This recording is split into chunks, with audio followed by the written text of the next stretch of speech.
Hello everyone, my name is James Alpaca. So follow me as I experience a day in a life as a classroom president.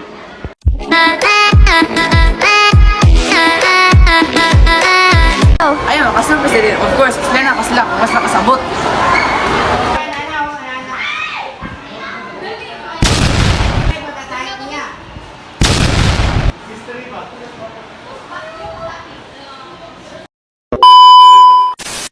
Ayun, classroom president, of course, paano gimmick ko na event?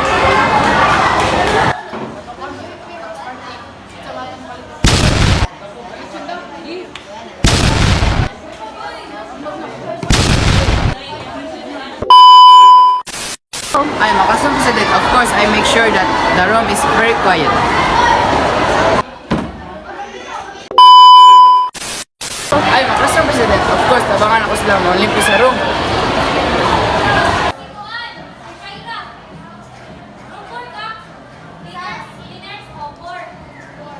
I am a classroom president. Of course, I have a responsibility of taking care of the room.